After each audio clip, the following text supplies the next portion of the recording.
Dylan Thomas is the elephant in the drawing room of British poetry, a huge animal presence around whom poets and critics tiptoe gingerly, not knowing quite how to define him. His popular reputation, of course, continues to flourish, but narrowly based on a handful of poems and under milk wood. Compare this, then, with the situation a generation ago, when Thomas's popular and critical reputations were high, and he was viewed as a major mid-20th century literary figure. But then in the mid-1970s, as in other areas of national life, there was an Anglo-centric lurch towards Victorian values in poetic taste. Proofs of what Thomas called his craft and sullen art were dismissed, the bohemian stereotypes dusted down, the poetry looked at rather askance through the disreputable legend. Now, you could argue that Thomas has been a victim of the rise of cultural nationalism, or that there was an unfair suspicion and snobbery about his ability to write high and low, popular and elite. But that still doesn't explain what happened, which is why I think in his centenary year it's vital to return to the poetry, the core of his achievement, and try to replace him at the heart of things. If that means reminding British poetry that it has a wilder side, that it isn't all about the plain-style descendants of Thomas Hardy and Philip Larkin or the current fabulist, then so be it. Now, my own engagement with Thomas may shed some light on the situation I've described. It began around 1974 when, as a long-haired, RAF great-coated, patchouli-scented teenager, I was introduced to Thomas's work by my English teacher, Peter Hellings, who, like Thomas himself, was from Swansea. Hellings was an irascible and inspiring figure, a man with a puce face, shock of white hair, and a jutting goatee, a cross between Leon Trotsky and Colonel Sanders. It turned out that Hellings was a poet himself, and back in 1940 had even published a poem in the London journal Adelphi, beside one by Thomas. The demands of teaching put the kibosh on Peter Hellings' poetic career for 30 years, but this didn't stop him trying to broaden the literary tastes of favoured pupils, loaning them books of his own which he kept in a special cupboard in the school library. This was how I came to be taking home a book with a bright turquoise cover, Miscellany 2, containing writing by Dylan Thomas.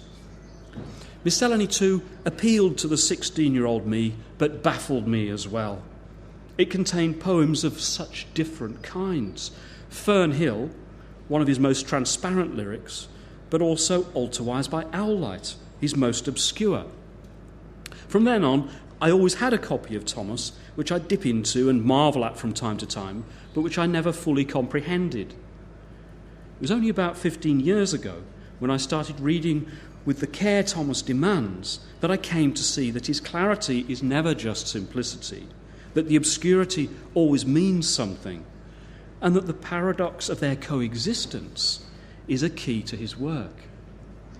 I've partly come to understand this by living in Thomas's ugly, lovely hometown of Swansea, which is itself a paradoxical place. Swansea lies on the border between Anglophone and Cymrophone, industrial and rural South Wales, and is, of course, a port. It's no accident that so many Thomas poems are set on what he called its splendid curving shore, the most elemental border zone of all. Couched between cultures, languages and educations, plummy-voiced yet plebeian, with a mockingly fluid sense of self, he was able to fuse what were the two main poetic styles around when he was coming of age as a poet in the early 1930s, modernism, and the Auden-influenced poetry then supplanting it.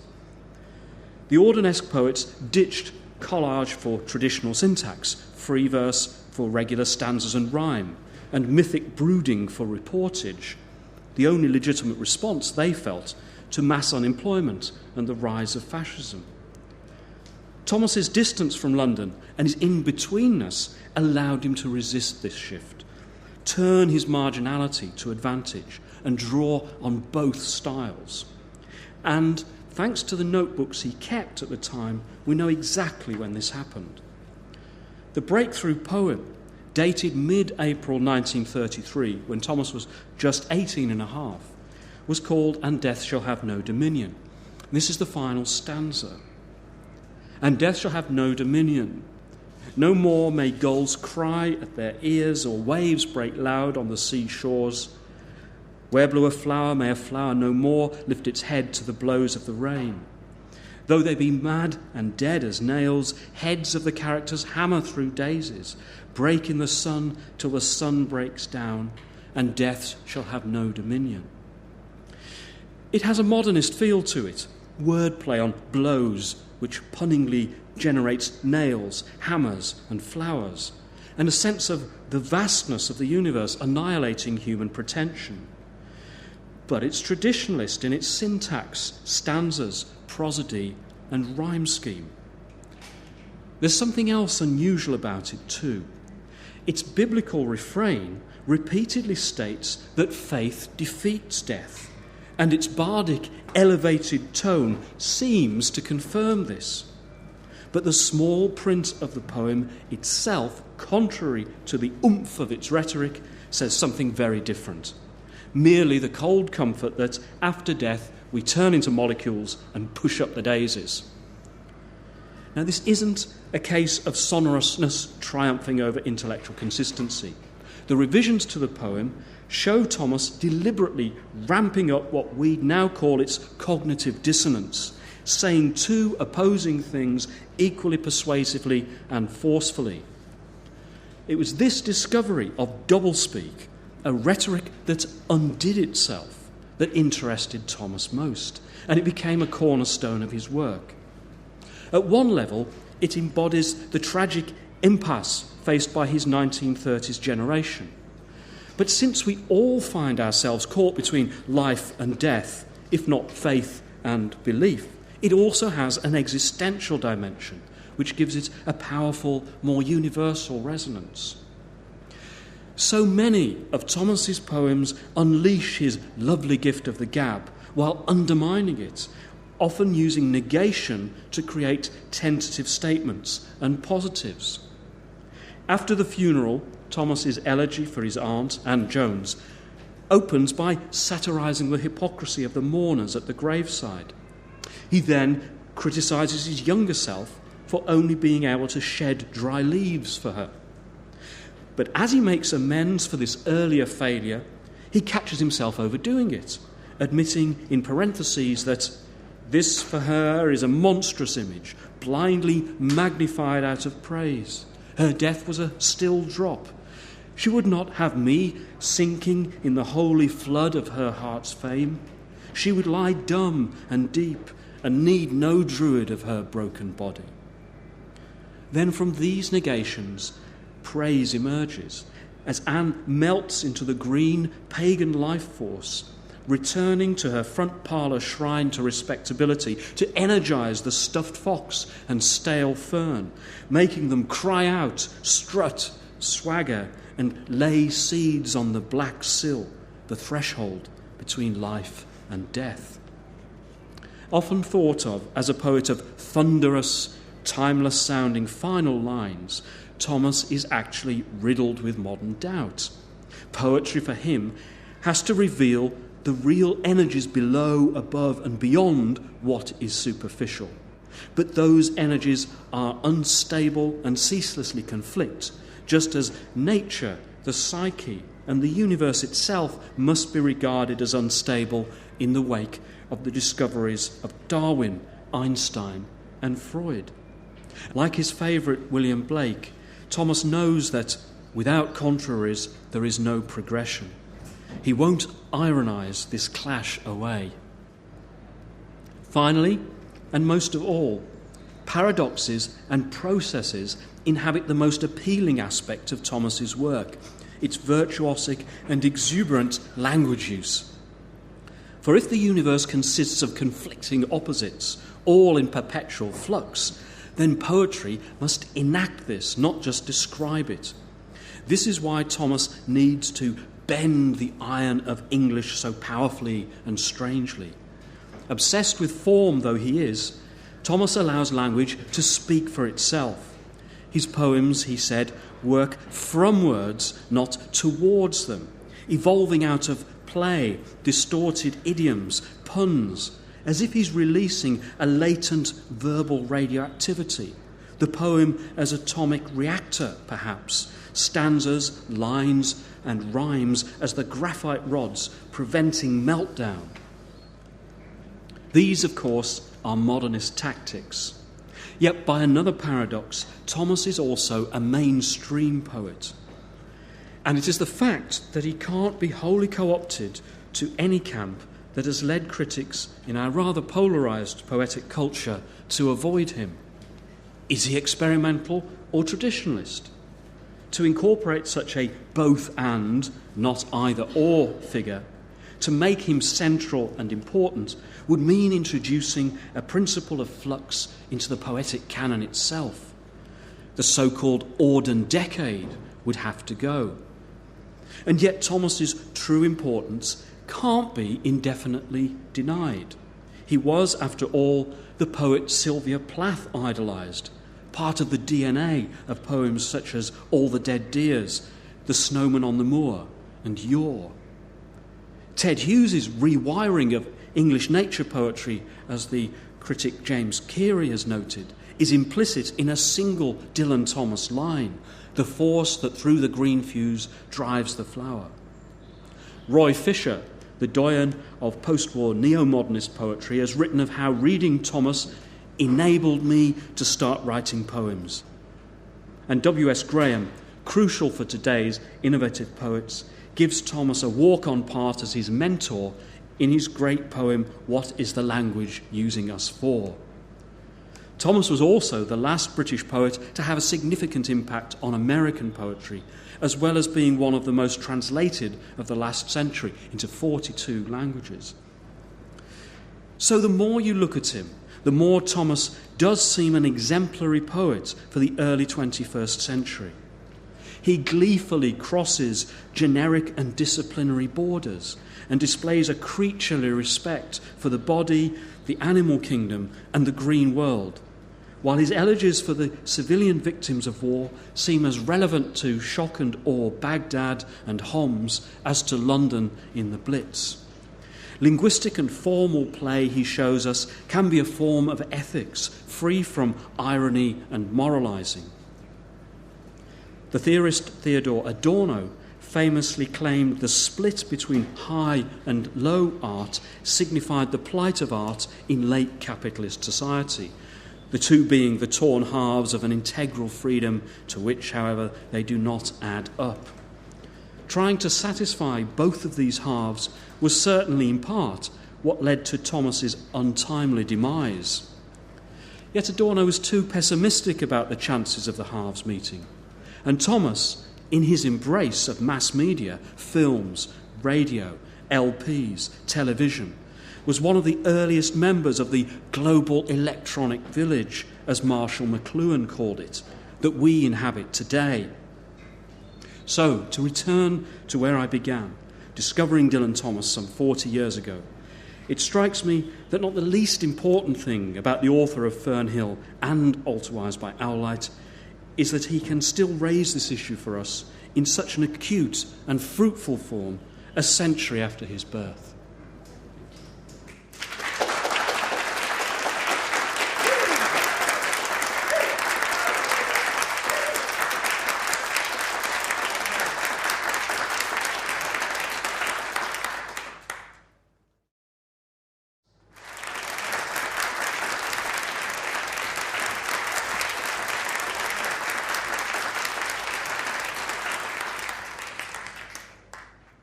It would be 1950 or thereabouts, and I was 14 or so. Our school, Whitchurch Grammar School, Cardiff, held an Eisteddfod every year, a sort of cultural counterpart to Sports Day, a chance for us singers and poets and verse speakers and general show-offs to get a bit of kudos. All in English, of course. This was before the revival of the Welsh language. We were taught Welsh as a foreign language, and rather half-heartedly at that, a collection of opaque verbs and weird mutations. Roi fi, roi ti, a mae ef a mae hi, a radim ni, a radich wi, a maint hwy. For non-Welsh speakers, it's the present tense of the verb to be, I think. The poem set for the verse-speaking competition was Dylan Thomas's The Hand That Signed the Paper, the first poem of his that I remember reading. It's a meditation on power. The hand that signed the paper felled a city. 5 sovereign fingers taxed the breath, doubled the globe of dead, and halved a country. These 5 kings did a king to death. How to read it aloud most effectively? What sort of animal was it? We'd learnt about iambic pentameter, 5 strong beats, ti-tum, ti-tum, ti-tum, ti-tum, ti-tum. The curfew tolls the knell of parting day. And then there were octosyllabic couplets. And then my heart with pleasure fills and dances with the daffodils. Not one of Wordsworth's finer moments, that, I always think. Anyway, this poem of Dylan's looked to be a mixture of the two. First line iambic pentameter, second line octosyllabic. But it was much richer and more complicated than the stuff I'd been used to. The first line was regular enough. The hand that signed the paper felled a city. The beat comes just where you expect it. But then the second and third lines wrench the stresses about in a powerful, muscular way that takes you by surprise and thrills you. 5 sovereign fingers tax the breath, double the globe of dead, and halved a country. It's like the rhythms of a Nye Bevan speech, isn't it? In a poem. And then you notice he's not just using rhymes, he's using half rhymes, and he's building up rich patterns of open and closed vowel sounds. It's fantastically complicated, and he makes it look unforced, effortless, spontaneous. These 5 kings did a king to death. You can just about hear the regularity of the verse form pulsing in the background. It's a grand public sort of sound made for speaking aloud. Now, did I get all those subtleties at 14 years old? Well, some of them maybe instinctively, but then I had help at home. My father, who taught French at Cardiff High School, loved poetry and loved to teach. Dylan, 2 decades earlier, had a father who taught English at Swansea Grammar School and loved poetry but hated teaching. So I got a bit of private coaching from my father, and I duly won the competition. I wanted to read more of Dylan Thomas, and I had dreams of becoming a writer myself, but there'd never been any writers in my family. There were a lot of teachers, and before that miners, and before that farmers and farm labourers. And my father told me that writers, in general, never made any money. How wrong he was. But there'd never been any writers in Dylan's family either. He seemed to know he was a writer very early on. He more or less refused to do anything else in school and seems to have got away with it. It must have been embarrassing for his dad to have such an eccentric and rebellious son. Dylan and his father, DJ, had a curious relationship. DJ was a gloomy, morose man, disappointed with his life. What he had in common with Dylan was a passionate love of poetry, especially the 17th century poets, Donne and Milton. You can see their influence in poems like A Refusal to Mourn and Death Shall Have No Dominion. And the grand cadences of the Bible were in there too. DJ was an atheist. Dylan was an agnostic who hedged his bets. In the introduction to his collected poems, Dylan wrote, "I read somewhere of a shepherd who, when asked why he made from within fairy rings ritual observances to the moon to protect his flocks, replied, 'Well, I'd be a damn fool if I didn't.' These poems Dylan said, with all their crudities, doubts and confusions, are written for the love of man and in praise of God, and I'd be a damn fool if they weren't. That was written in 1952, the year before his death. In his poetry, and it's there in the very earliest poems written in his teens, you feel a sort of passionate pantheism. He had a very powerful sense of the life force, which is also a death force, that flows through all living things, perhaps most clearly expressed in the force that threw the green fuse. The force that through the green fuse drives the flower, drives my green age, that blasts the roots of trees, is my destroyer. And I am dumb to tell the crooked rose, my youth is bent by the same wintry fever.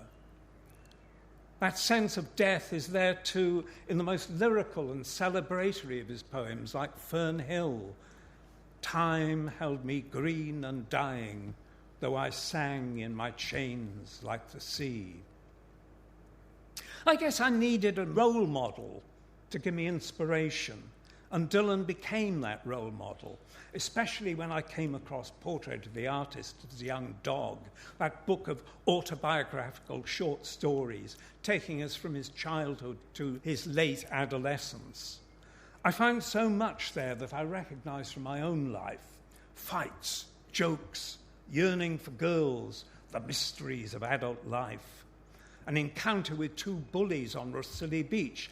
I'd been to Rhossili on a Sunday school picnic when I was 10. My mother made me an enormous, irregular-shaped Cornish pasty, and I ate most of it on the bus on the way there. Big mistake. I was sick all the way down the outside of the window. Amazingly for West Wales, it was a lovely sunny day, and we all tumbled down off the dunes onto what seemed like, and indeed was, mile after mile of golden sands and the distant glittering sea. I can't remember very much about that day, but I do remember that feeling of limitless space, that view that went on for miles and miles and miles, and the pasty. They made me sit in the same seat on the way home, next to the six-streaked window, my seat of shame. In Dylan's story about Rhossili, called Extraordinary Little Cough, the Dylan figure is a little older than I was, mid-teens, I should guess. He and three friends go on a camping trip to Rhossili, and they meet two girls, and things look very promising until two older boys called Refusal and Scully turn up and move in on the girls and tease the younger boys. The youngest and weediest of Dylan's friends is called George Hooping, nicknamed Little Cough. Get it? Very witty. George peered at the sea through his double lenses, and Sidney and Dan heaped sand over his legs. Refusal and Scully sat behind us like two warders. "Look at Little Cough," said Refusal. "Isn't he extraordinary? He's growing out of the sand. Little Cough, he hasn't got any legs." "Poor Little Cough," said Scully. "He's the most extraordinary boy in the world. He can't swim, he can't run, he can't learn, he can't bowl, he can't bat, and I bet he can't make water." George kicked the sand from his legs. "Yes, I can." In the end, Extraordinary Little Cough accepts a challenge to run the length of Rhossili Beach, and he does so. It takes him till night time. Refusal and Scully have forgotten all about the challenge. They're snuggled up with the girls by the campfire. "Did you ever hear anything so extraordinary? Little Cough's been running all night." Laughing from the shelter of the tent into the darkness, they looked like a boy with two heads. That story is loosely based on a real camping trip that Dylan took in 1930. It's recorded in Andrew Lycett's biography. No mention there of Refusal and Scully, but there were some girls involved, and one of them, Evelyn Phillips, remembered Dylan that summer as a little shrimp of a boy with light curly hair.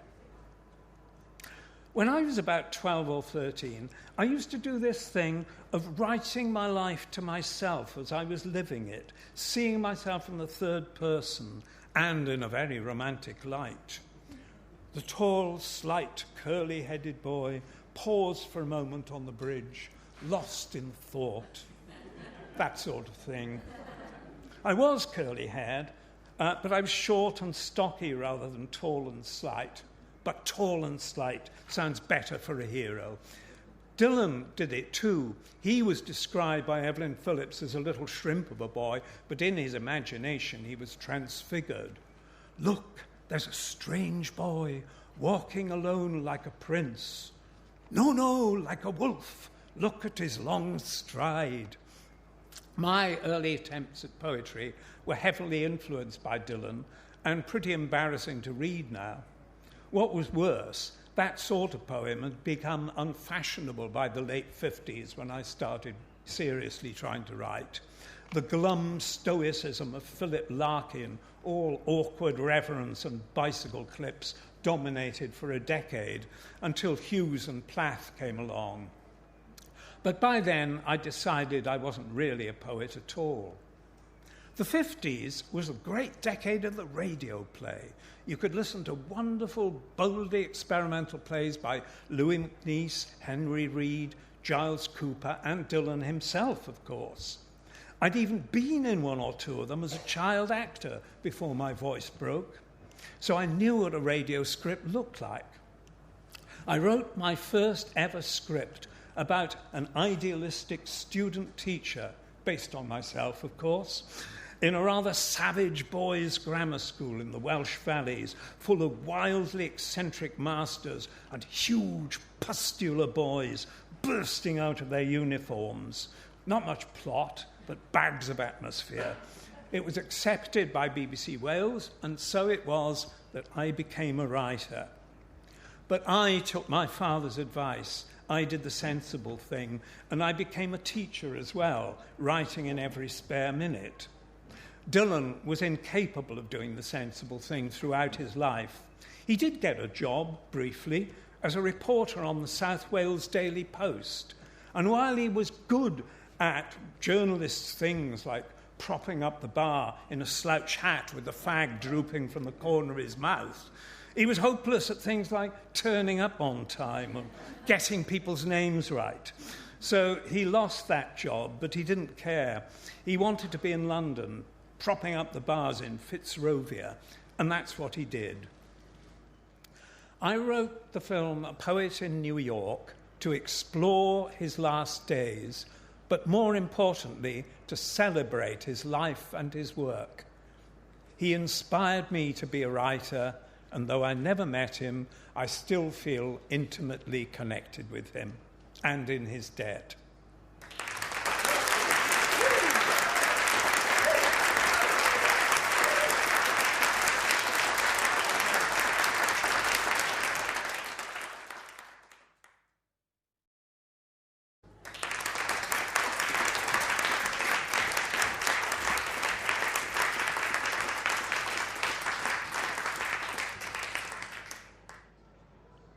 Daeth uwch ei ddiwed ymwared moroedd, dros war y llu daw trysorau lluoedd iddi'n ei gwau, daw'r unwaid werinoedd I wella'r dolir o'i pell ardaloedd, yr hen lawen deuluoedd, law yn llaw, hwy ddont oddi drawn ddifraw tros ddyfroedd. Now that's the sound of traditional Welsh language poetry in full flow. Written by Simon B. Jones, it displays one of the 24 strict metres of medieval Welsh Cynghanedd, or harmony. In order to write in Cynghanedd, you have to attune your ear to the skeleton of words, that is, the consonants, and arrange them in corresponding pairs. Then, you need to delight in vowels, the flesh around the bones of consonants, so that you may rhyme them internally and at the ends of lines. You also need to have a feel for where accents fall in order to rhyme stressed with unstressed syllables. All these effects can be found in Dylan Thomas's work, in lines like "knocked in the flesh that decked the vine," and "hang a ram rose over the rags," and most famously, "though I sang in my chains like the sea." Such intricate patterns require some homework if you're going to exercise these measures. Here's a poet's notebook entry, an index of words related by sound. Flick, fillip, flip, fleck, flake. Flick means to touch or strike lightly, as with the end of a whip, a finger, etc. The fleck is the next tone above flick, still meaning to touch or strike lightly and leave a mark of the touch or stroke. Key to meaning of flick, fleck, and flake is that of striking or cutting off the surface of a thing. In flick, as in to flick off a fly, something little or light from the surface, while flake is a thin scale of surface. This list maker isn't Dylan Thomas, but one of his poetic fathers, Gerard Manley Hopkins. When he was a Jesuit novice at St Beunos in North Wales, Hopkins studied Welsh Cynghanedd with a local woman. Dylan Thomas's parents spoke Welsh, but he didn't. However, through his West Walian relatives, he would have been aware of the sound of Welsh and the melody of Welsh prosody. I think that Thomas learned his Cynghanedd not from his family, but from Gerard Manley Hopkins. Despite his reputation as a dasher-off of poems, Thomas was the most literary of poets. He worked slowly in fiendishly difficult rhyme schemes, happy if he produced one line a day. This relish for complex form is a characteristically Welsh taste. As fellow poet Vernon Watkins pointed out, the poem "I in My Intricate Image" has 72 variations on the sound of L in line endings, 24 in each part. Like his contemporary, the Welsh-speaking Euros Bowen, what Thomas practiced was a form of Cynghanedd liberated by a modernist sensibility, giving us a new, exciting sound, like this, the opening of After the Funeral. After the funeral, mule praises, brays, windshake of sail-shaped ears, muffled-toed tap-tap happily of one peg in the thick grave foot, blinds down the lids, the teeth in black, the spittled eyes, the salt ponds in the sleeves, morning smack of the spade that wakes up sleep, shakes the desolate boy. Thomas was a prodigious reader and absorbed his father's library of English classics young, particular favourites being Blake and Donne, as well as Hopkins. Thomas wrote instinctively, but I think hit an artistic crisis in middle age. We hear much about his scandalous behaviour in New York and elsewhere. Indeed, it's not hard to enjoy his unconventional behaviour. I once met a woman in America in Smith College who confessed that she'd been sicked over by Dylan Thomas, which not many people can say. This behaviour was, I believe, the result of an existential crisis to do with Thomas's writing. He was, I fear, asking himself the question, what is a poet who doesn't write poems anymore? And he didn't like the answer. It has been fashionable to dismiss Dylan Thomas's high music as the result of his inebriation on language, sounding good but meaning little. This statement itself sounds good but means little. It's stereotypical thinking and plain wrong. It denies Thomas's ferocious intelligence. In a letter to Richard Church, Thomas insisted, every line is meant to be understood. The reader is meant to understand every poem by thinking and feeling about it, not by sucking it in through his pores or whatever he is meant to do with surrealist writing. Thomas wasn't privileging sound over sense, but using words in an abstract way, seeing them both as words and things at the same time. This is one of the reasons his work gives such physical pleasure, like eating chocolate. The Welsh tradition offered Thomas both stimulating and less helpful models. He was, I believe, at the end of his life, going to use the early Welsh poet Taliesin as the model for his projected in-country sleep sequence.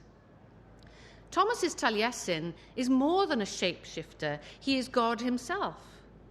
Always a dangerous position for a mortal to occupy.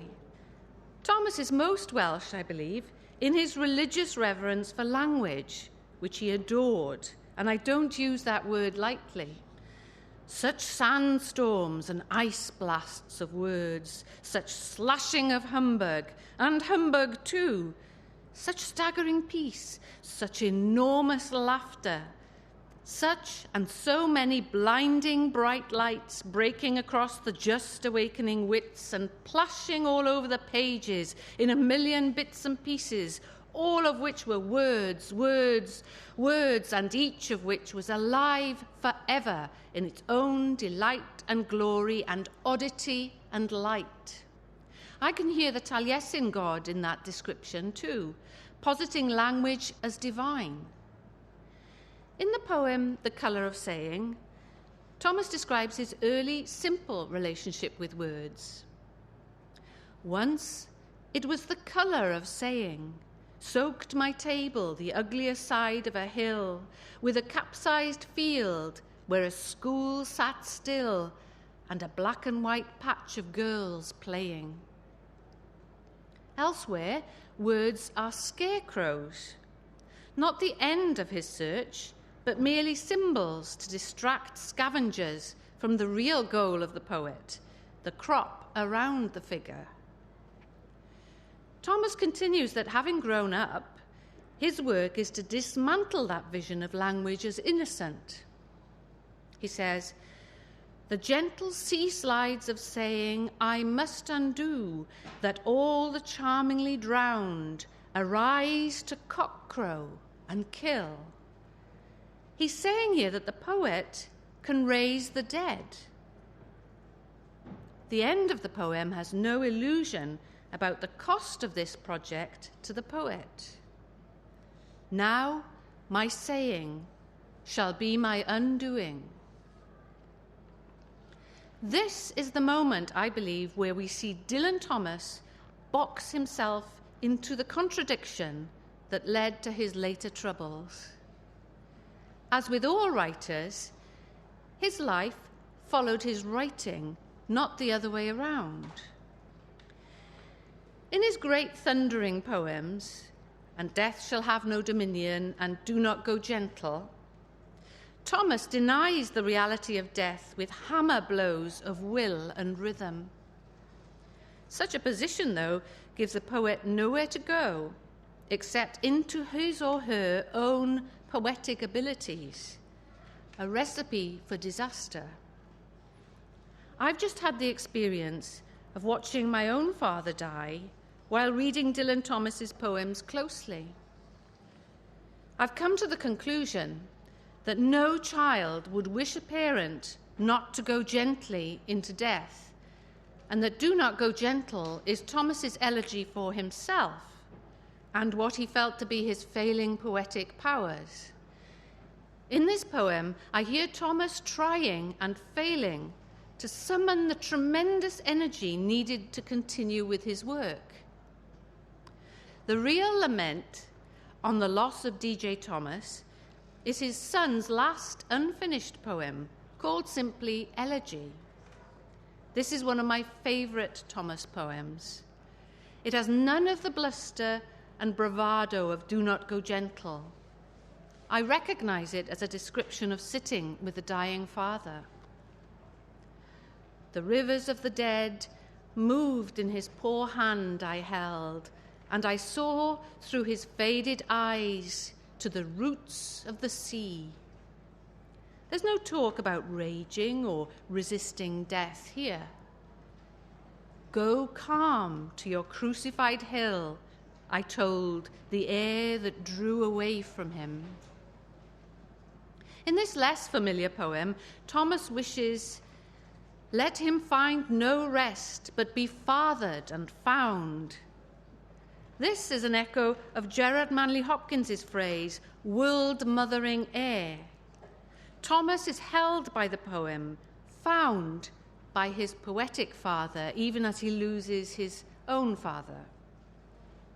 Wales, with its traditional reverence towards the figure of the bard, encouraged Dylan Thomas to go further out on an artistic limb than was comfortable or even safe.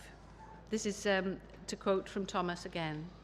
From the first declension of the flesh, I learnt man's tongue, to twist the shapes of thoughts into the stony idiom of the brain, to shade and knit anew the patch of words left by the dead, who, in their moonless acre, need no words' warmth. The root of the tongue ends in a spent-out cancer, that but a name where their maggots have their X. We admire those poets who have the courage to follow the language God to such lengths, even as we grieve their loss, and secretly perhaps feel grateful that we don't have to undertake that journey ourselves. At the end of his life, Thomas was facing a crisis which all poets face sooner or later. It's like being a golfer with an entirely natural stroke. You've been playing since you were a child, without any coaching. However, what happens when the demands of the game at the highest level put pressure on an instinct that served for so long? I have no doubt Dylan Thomas would have managed the transition had he lived. Like all writers, he was constantly striving to write better than he should, strictly speaking, be able to. Most poets, even those who survive to an old age, never manage to surpass themselves in the way Thomas had done time and again by the age of 39. It would have been a fascinating body of work had he lived. Thank you very much.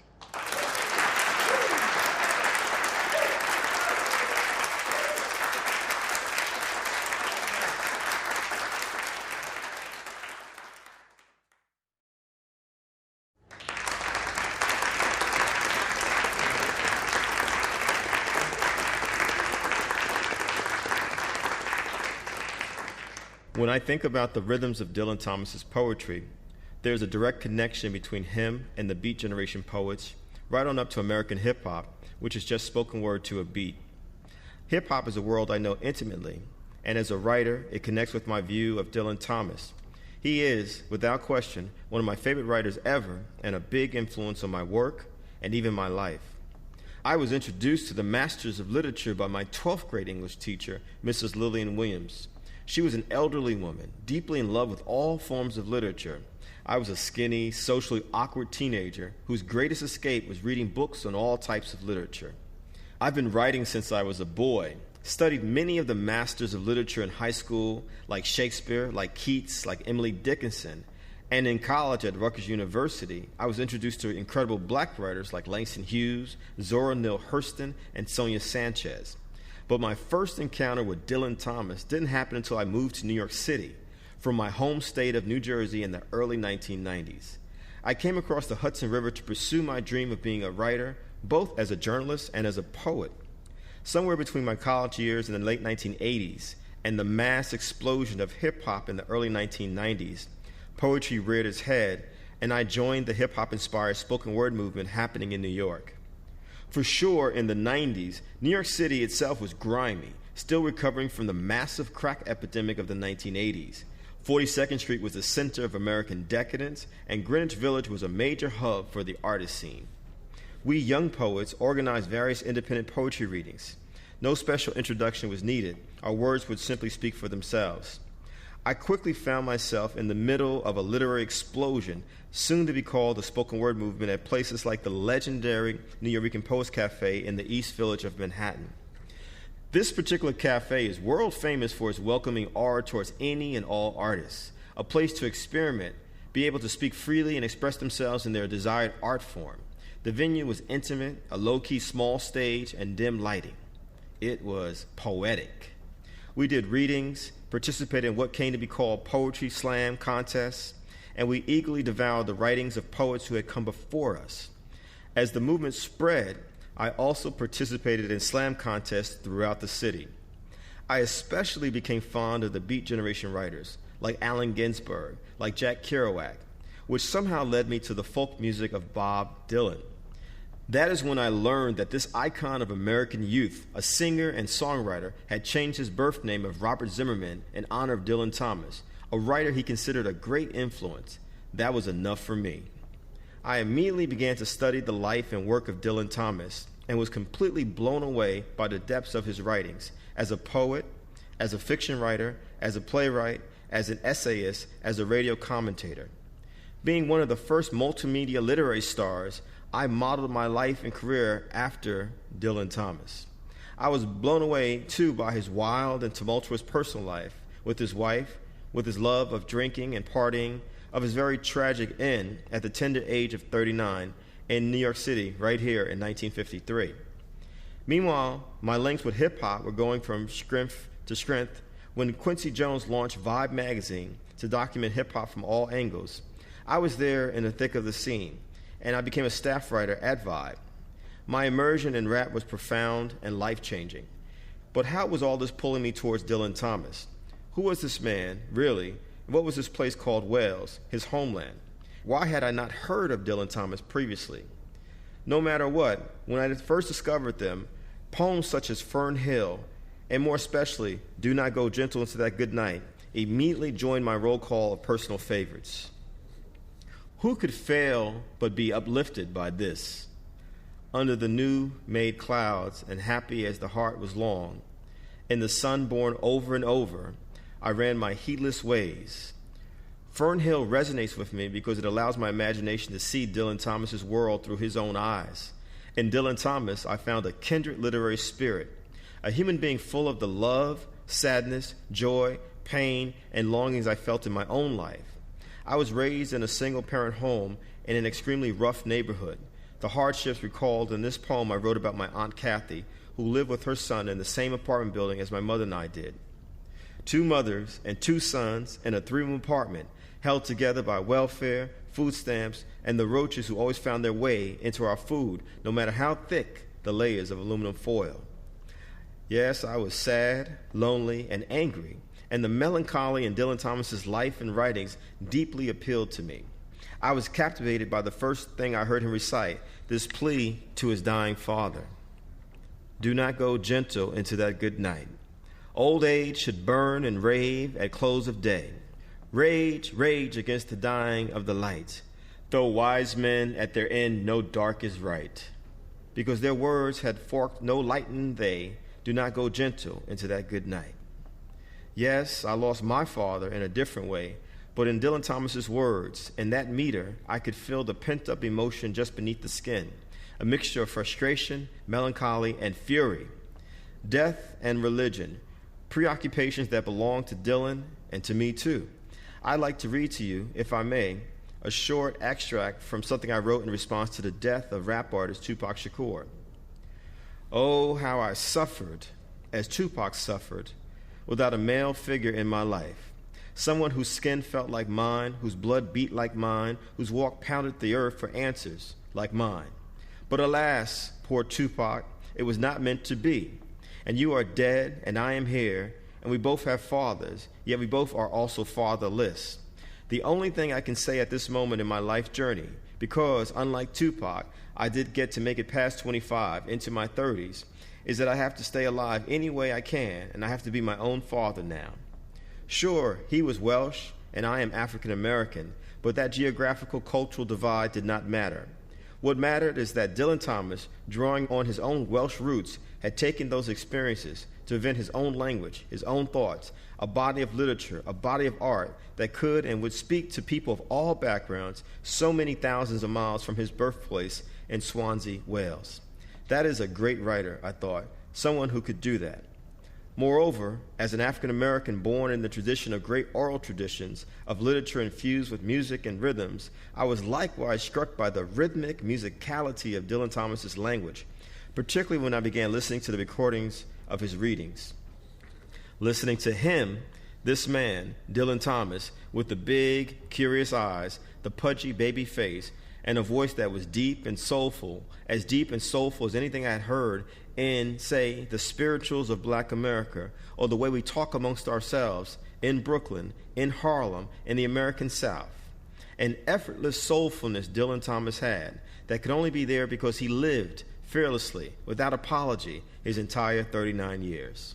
To paraphrase a Langston Hughes poem, Dylan Thomas had known rivers, deep, deep rivers, and that was without question reflected in every single thing he ever wrote.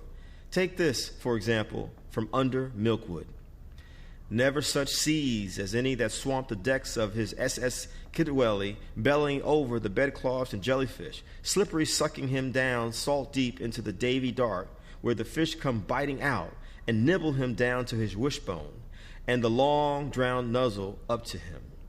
So yes, I got my first view of Wales through Dylan Thomas's magical words. His poetry, his fiction, his plays, and his essays not only spoke to my African-American soul, but also allowed me to connect intimately with Welsh culture.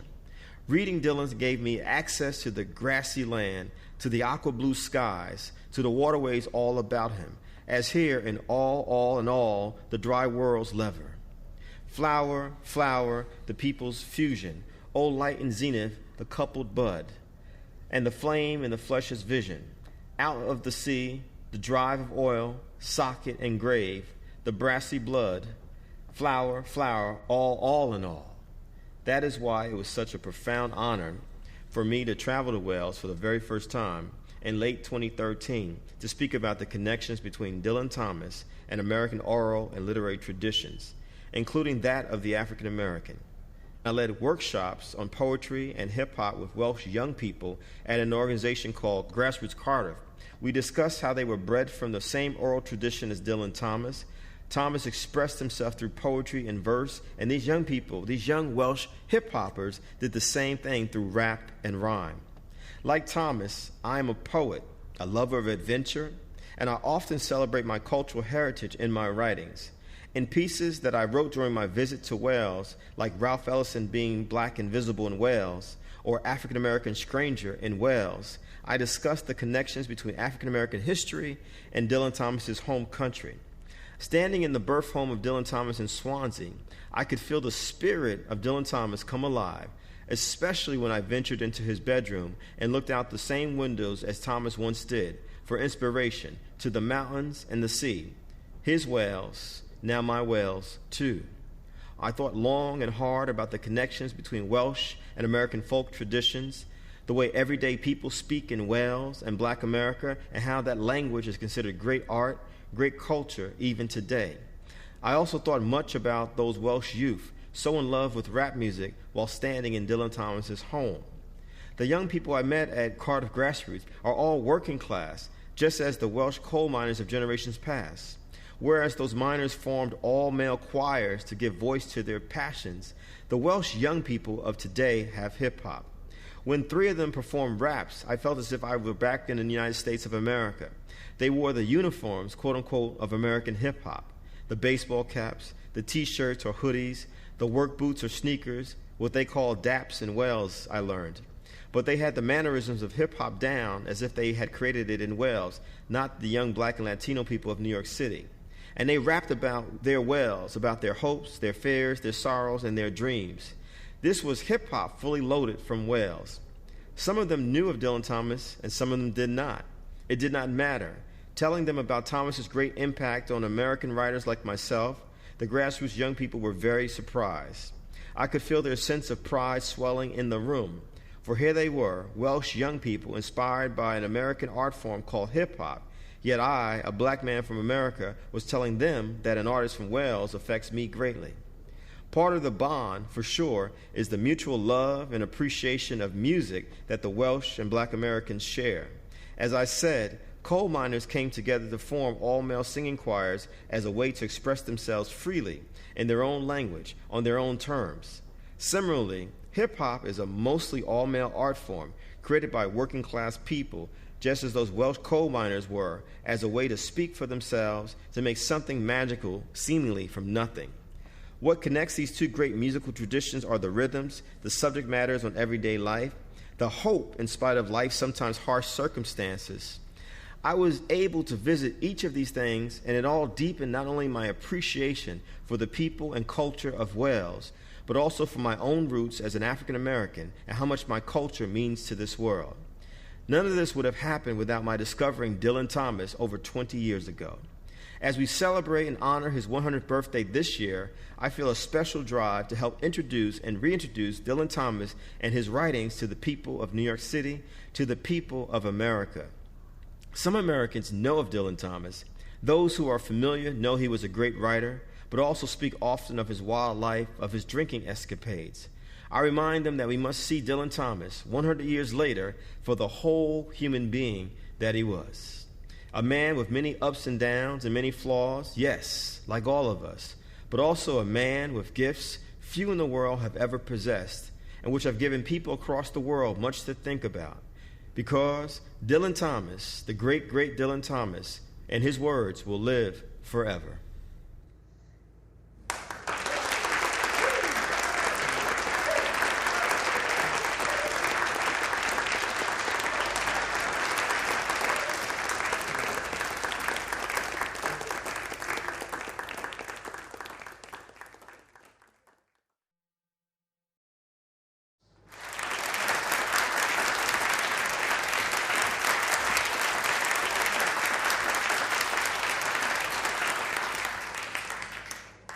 30 years ago, I was living in Uplands Crescent in Swansea, not far away at all from 5 Cwmdonkin Drive, where Dylan Thomas was born, or Cwmdonkin Park, where the ball he threw, to quote him, has not yet reached the ground. The girl I lived with in the Uplands is a kinder person than me, and every other Saturday she would take me with her on a charitable visit to an old lady called Bet Lovely. Bet Lovely was a very tipsy old lady who lived sprawling and smoking in a kind of nest lined with old pictures of theatrical soirees and jazz bands. "Oh, my darlings, she'd say. "Come in. You'll have a sherry." A little yappy dog lived in a box under the table in the kitchen. He was not allowed in the sitting room, but now and then his inquisitiveness got the better of him. And whenever he appeared, a change would come over Bet Lovely. She would gather herself up in her armchair and become more spiky. And, "Cer nôl I dy dwll cythrel bach," she'd shout, "a paid a dwgu dy cig," which, being translated, means, "Go back to your hole, you little devil, and don't steal the meat."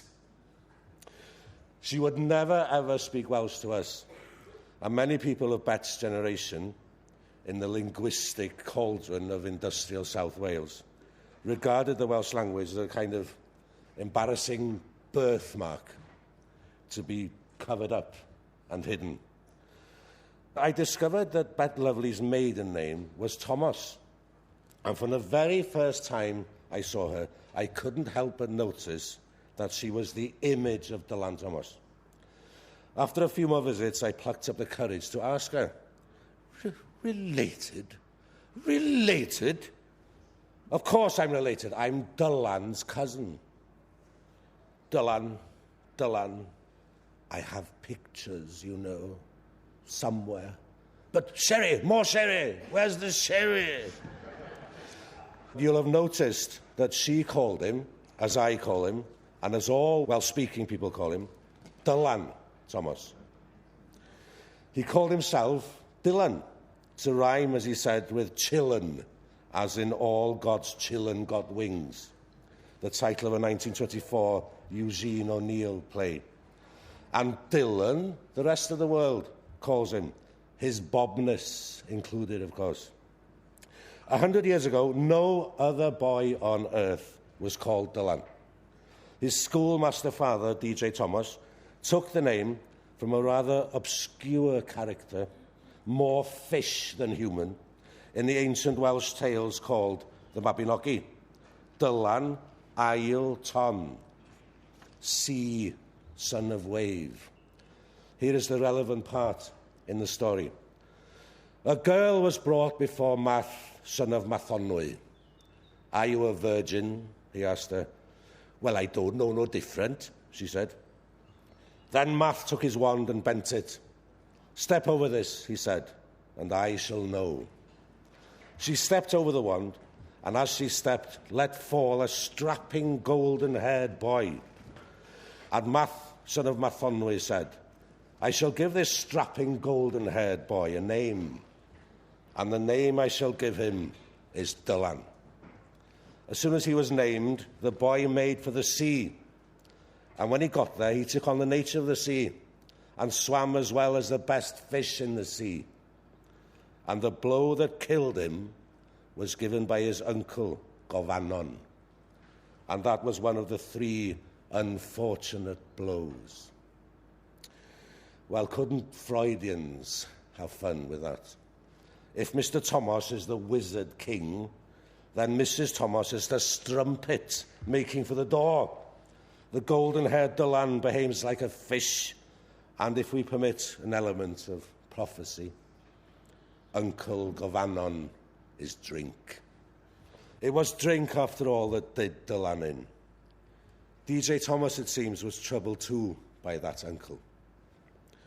Dylan's middle name, Marlais, is easier to explain.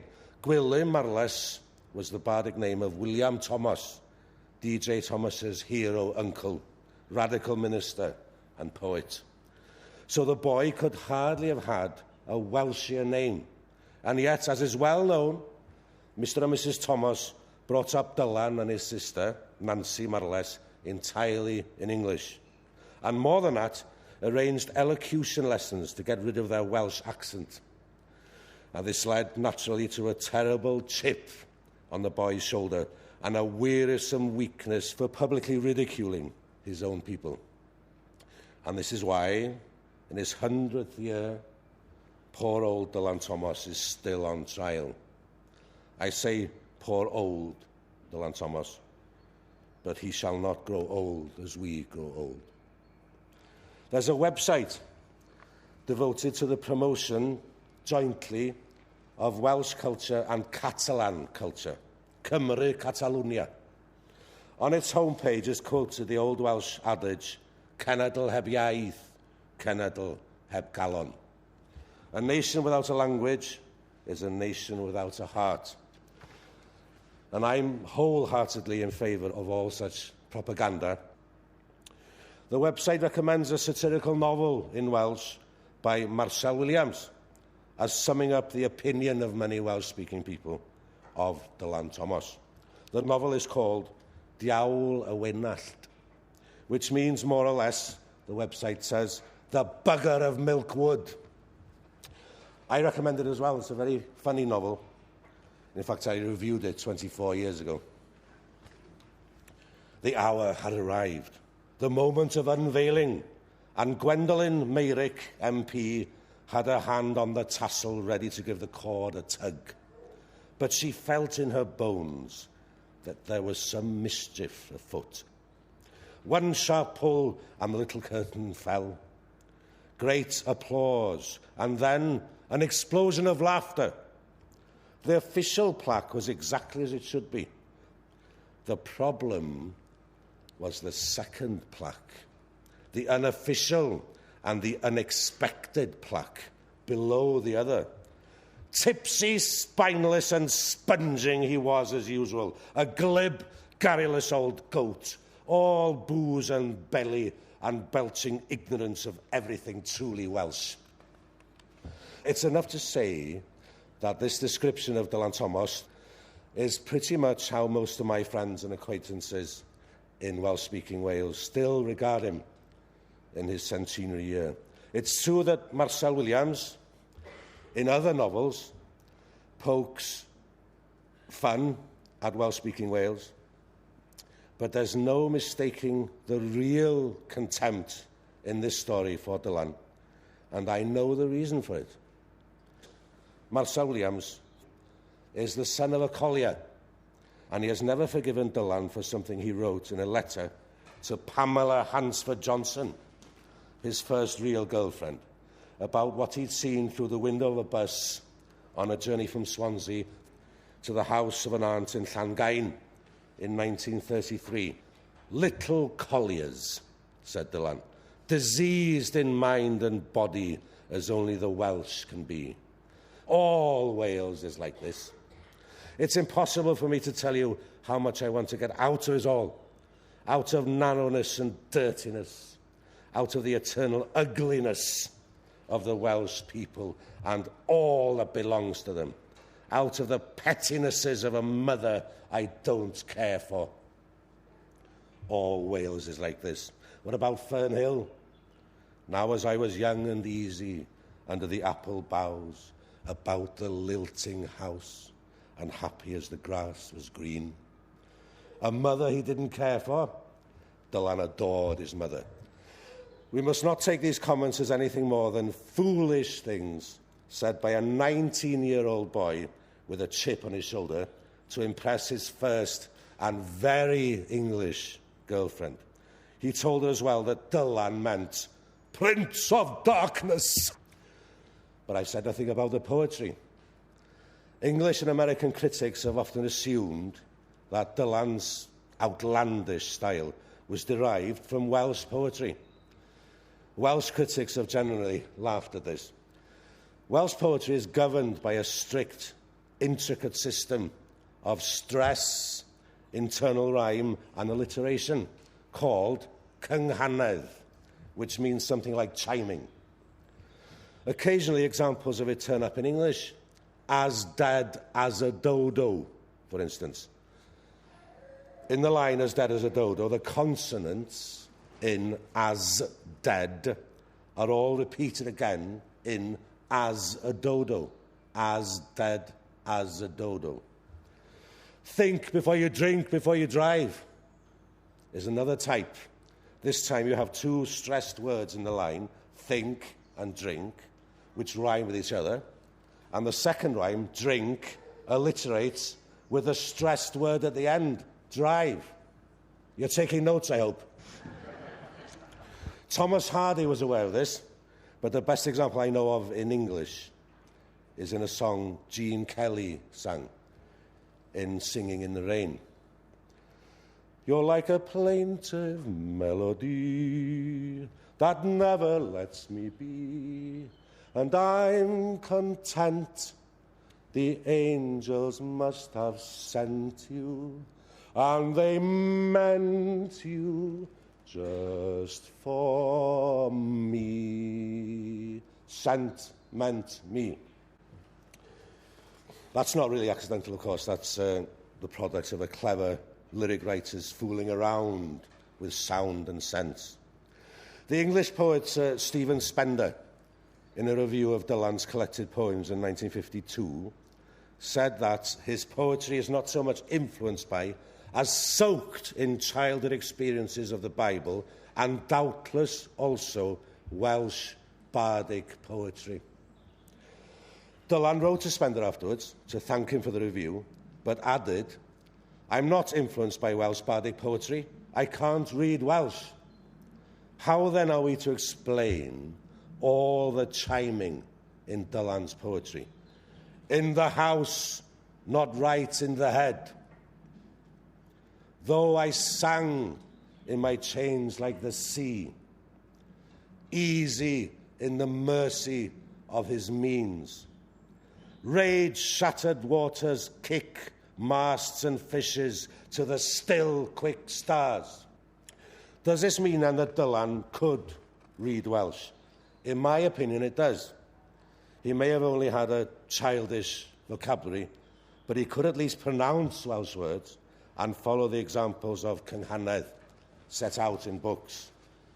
It is time for us Welsh-speaking Welsh in this long post-assembly Cardiff cocktail party, to go over to Dylan Thomas, push aside the hangers-on, shake his hand and tell him we'll hang up our hang-ups if he'll hang up his.